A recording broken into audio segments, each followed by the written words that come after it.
이 빛도 것이 영영 빛의 꽃도 것이 영영 빛의 꽃도 것이 말이 기축 빡빡 것인제 꽃도 것이 말이 기축 빡빡 것인제 꽃도 것이 와까라 청청 바비드 구토보시 와까라 청청 바비드 구토보시.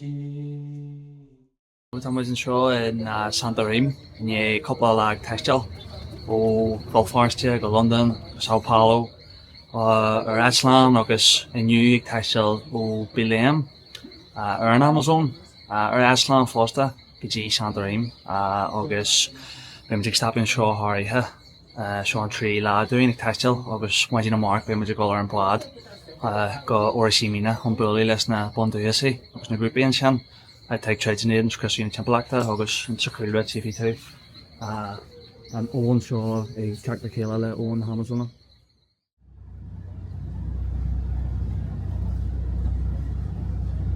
We bid farewell to Santorin and embarked on a 6-hour boat journey down the Amazon River to Oroshimina.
An anxious atmosphere hung over the boat as we prepared for a hike on the Orama mountain range, home to 2 venomous snakes, and us, the white people, or Parawat, as the Munduruku call us, with our high-knee boots as protection while the natives wandered the forest barefoot, highlighting the disconnect between people and nature, a common experience in the West.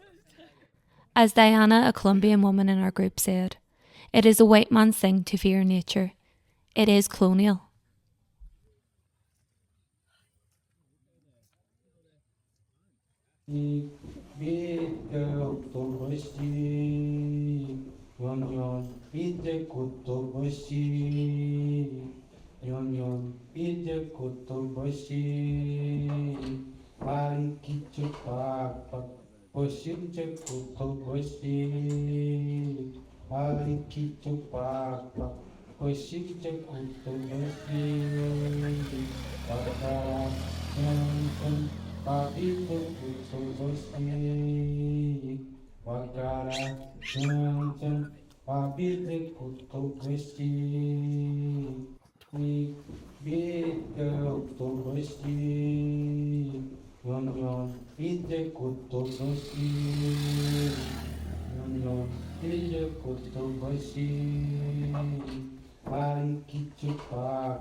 We reached the mountain peak and saw firsthand the impact of bauxite mining on the local ecology. Irreversible destruction masked by corporate reforestation. Trees planted over old mining pits, pretending these were conservation zones rather than areas of ecological disaster. The highest tree marks what was once the mountain's pinnacle before it was exploited for bauxite and destroyed forever.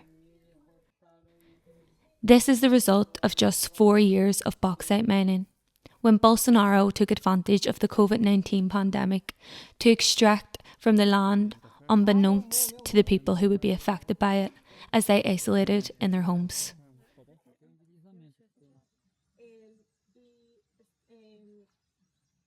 Parte de lo que hemos estado trabajando, como más general, lo que queríamos hacer era entender un poco la historia de la mina, que empieza desde 1960 y continúa hasta hoy, hasta hoy. Entonces, cómo ha ido creciendo la mina y también. That evening, we met local leaders at the Espiritu Santo Community Centre and learned of their struggle against capitalist interests who continue to displace them from their ancestral lands for extraction and for profit. Lo que se extrae.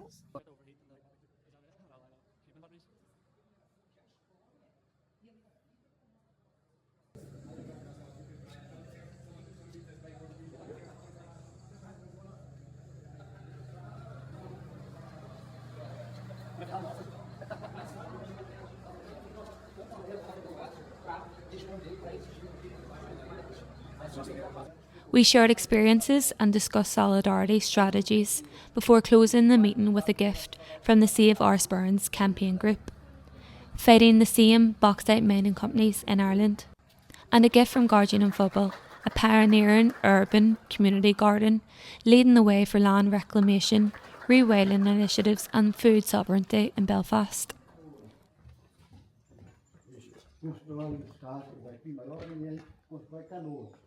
A nossa navegação aqui. Nós também precisamos. We met with leaders and members of the Nova Macedonia riverine community who discussed their struggle against mining and illegal logging. We visited the local school and community garden where they pick up their fruit for breakfast in the morning and vegetables for dinner at night. They also relied on the native trees to build boats made of timber so that they could fish for food and for a source of income. We got to see for ourselves what land looks like in the hands of the people who live off it, an alternative to the extractivist and unsustainable capitalist system that seems so pervasive.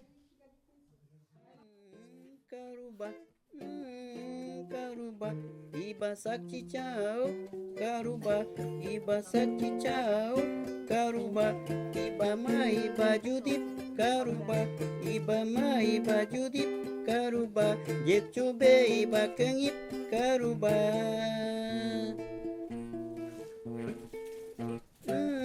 Karuba, karuba, iba sakti chao, karuba, iba sakti chao, karuba, iba ma iba judip, karuba, iba ma iba judip, karuba, jek chobe iba kengip, karuba, jek chobe iba kengip, karuba.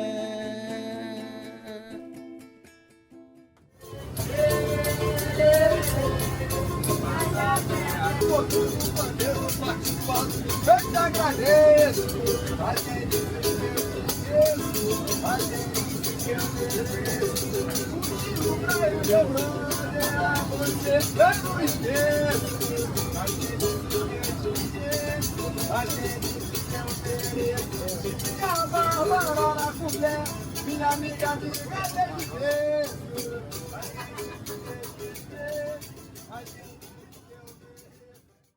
We attended a conference at the Federal University of West Para where we heard from a wide range of people, from activists to experts and academics in the field of climate change. We also learned about the fraught relationship between Indigenous groups and the university, which only came after years of struggle. Due to pressure from Indigenous peoples, academics within the university have a duty as public servants to support and liaise with Indigenous communities and engage with research accordingly.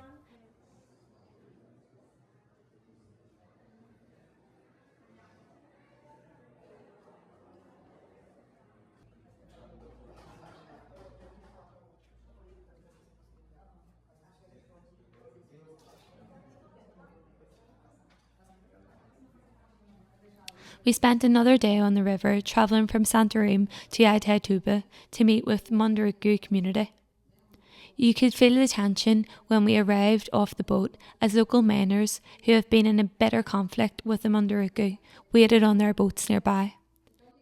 We met with our host at the Pastoral Land Commission Centre, or the CPT, where we had dinner together and ended the night with a traditional Munduruku song and dance. We spent 2 days at the CPT in intense workshops, at one point translating between 4 languages. We heard from the Munduruku and the Montana and Mangabal people about their struggle. They emphasised strategies of resistance. We heard from Scottish, Colombian and Chilean representatives who shared their own experiences of struggle at home.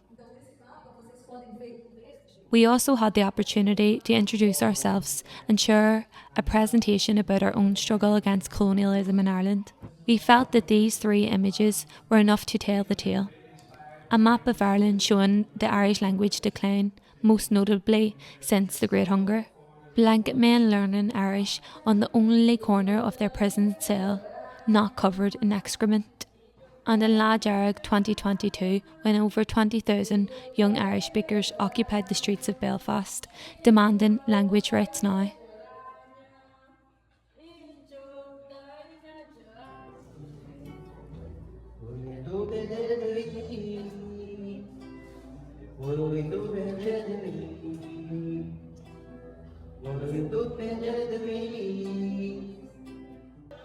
We felt an immediate affinity when we heard from the Mapuche, the indigenous people of Chile, who spoke passionately about their own struggle to reclaim their land and their native language in Chile, which they viewed as being inextricably linked.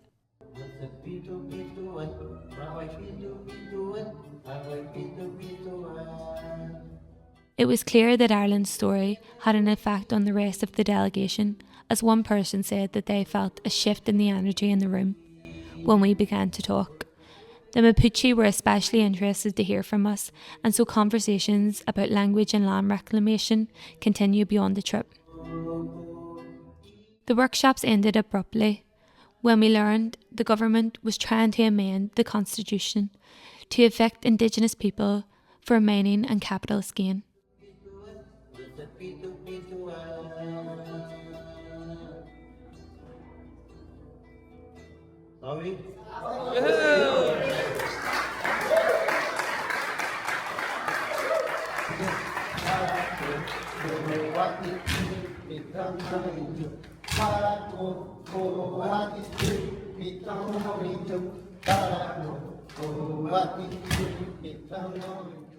Discussions quickly shifted from sharing experiences to an action plan of what are we going to do now.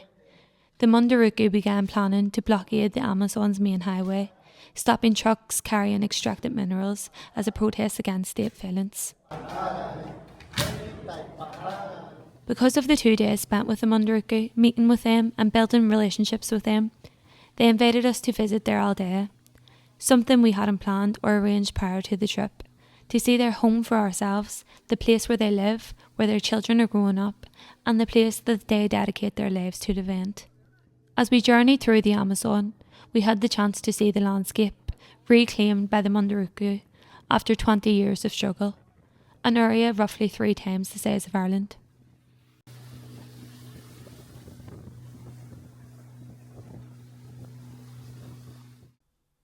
On our way from Aitaituba to the Munduruku's aldea, we even witnessed firsthand the effective resistance of their communities against gold miners, as we passed a number of burnt out gold mining ships.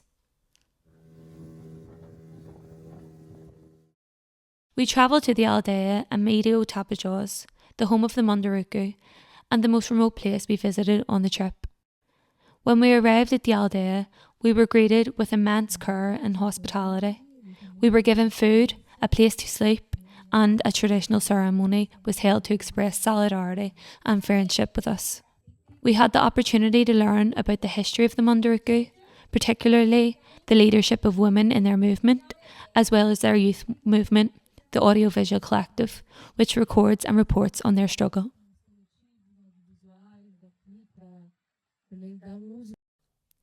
They took us on a walk through the surrounding forest, and the density of the trees made it clear that nature remains intact here because of their fight to protect it.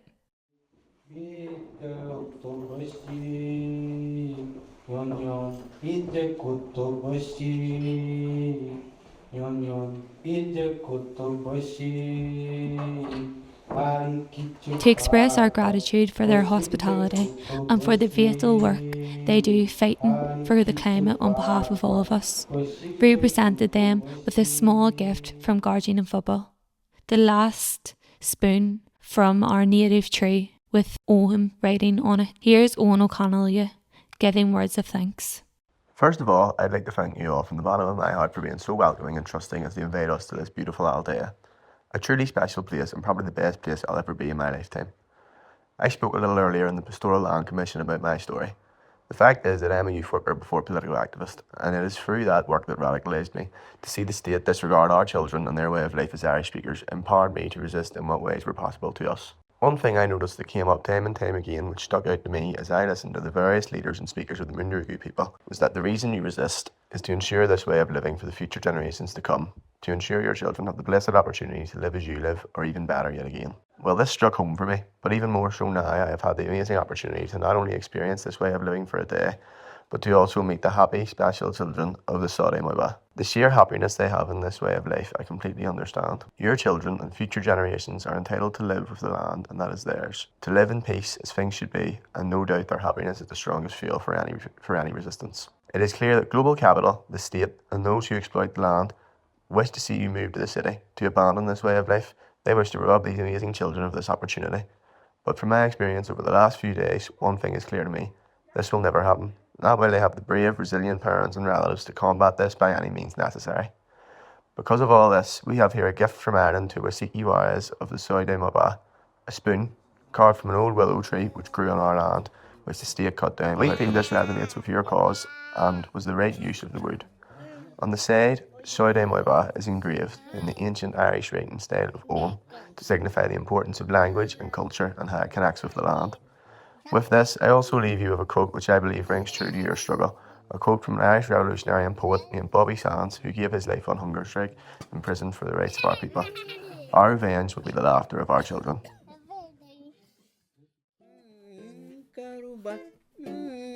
Karuba, iba sakti chao. Karuba, iba sakti chao.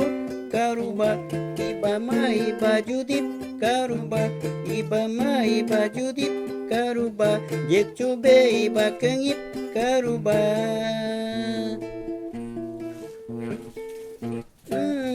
Karuba, Karuba, iba sakti chao. Karuba, iba sakti chao. Karuba, iba ma iba judip. Karuba, iba ma iba judip.